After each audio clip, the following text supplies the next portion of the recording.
twice that we know of, a computer looked a human being in the eye and said the missiles are already in the air. Launch detected. This is not a drill. Both times, the machine was wrong. And both times, the only thing standing between a glitch and the end of the world was one person who decided not to believe the screen. We like to imagine nuclear war beginning with a villain and a red button. The truth is stranger and worse. On at least 2 nights of the Cold War, the war almost started itself, handed to us by a machine that was confident, fast, and catastrophically mistaken. In this video, what those 2 systems actually saw, why they failed, and the lesson buried in both nights. One that matters more, not less, as we wire faster machines into bigger decisions.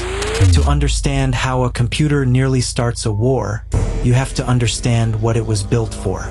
In a nuclear standoff, the terrifying logic is speed. If the other side launches, you have minutes, detect, decide, respond, before your own weapons are gone. So both superpowers built automated early warning systems. Satellites and radar and computers watching the sky, designed to flag an attack the instant it appears. And here is the quiet design choice underneath all of it. When every second counts, the human becomes the slow part. The whole architecture leans toward trusting the machine and acting fast. The officer on duty isn't really there to argue with the computer. He's there to confirm it and pass it up the chain. Hold on to that idea, because the system was built to make the human as small as possible.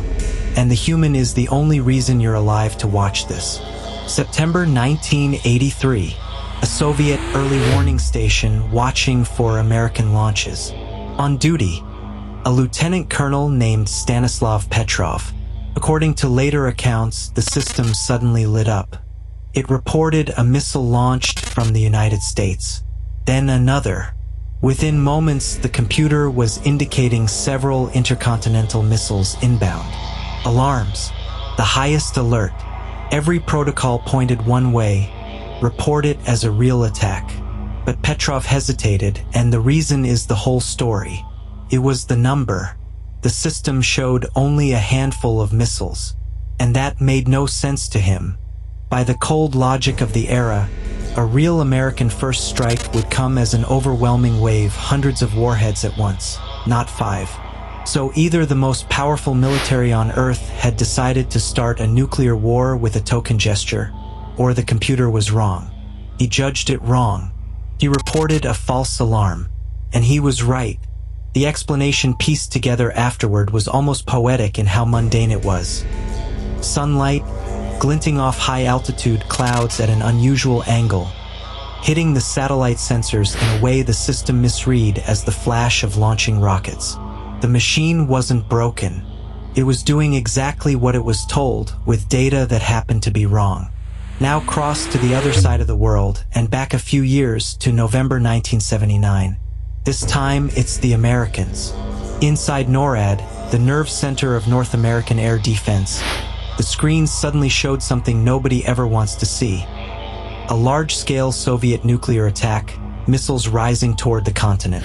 The response machinery began to move. According to public accounts, interceptor aircraft were readied, and the systems that would carry a launch order came alive. Senior officers were pulled into the threat assessment conference that exists precisely so that no launch is ever decided by reflex alone. For a few minutes, the most dangerous minutes imaginable, the United States was reacting to an all-out attack that was never there. Except there was no attack. The cause, once they found it, was almost insulting in its smallness.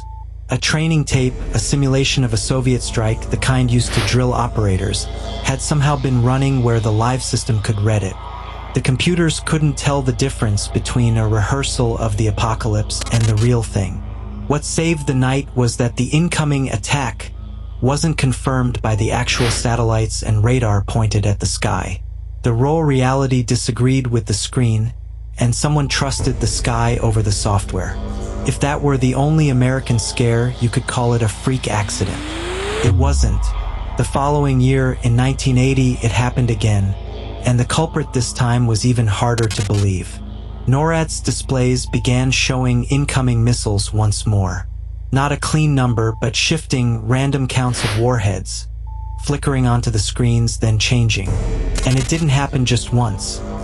Over those days, the false warnings came back again and again, each one forcing the same heart-stopping scramble to confirm or deny missiles that existed only inside a failing circuit. When engineers tore into the system, they traced the phantom attack to a single failing computer chip, a component reportedly worth about 46 cents. A tiny piece of hardware, quietly dying, was generating false numbers and feeding them into the machine that helps decide whether to end civilization.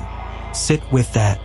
Not a hacker, not a war, a defective part smaller than your fingernail, randomly typing the digits of Armageddon onto a screen, and a chain of humans who had to look at those digits and decide in minutes whether they were real.